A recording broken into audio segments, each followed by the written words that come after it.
50 લાખથી વધુની કિંમતનો રામ મંદિરની થીમ પર બનેલો હાર આકર્ષણનું કેન્દ્ર બન્યો છે, જેને નિહાળવા લોકો ઉમટી રહ્યા છે. સુરતના એક વેપારીએ 2 કિલો ચાંદી અને 4000 ડાયમંડના ઉપયોગથી રામ મંદિરની થીમ પર નેકલેસ બનાવ્યો છે.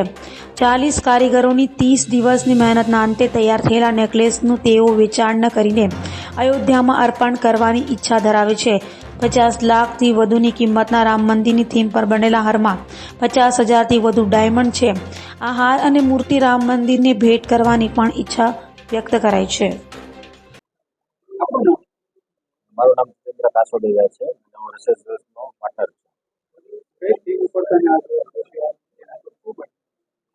આપણે જે જાન્યુઆરીમાં જે રામ મંદિરનું ઓપનિંગ થવાનું છે તે મંદિરથી ઇન્સ્પાયર થઈને અમે જ્વેલરી બનાવેલી છે. એમાં રામ દરબારનો પણ સમાવેશ છે અને રામ મંદિરનો પણ સમાવેશ છે.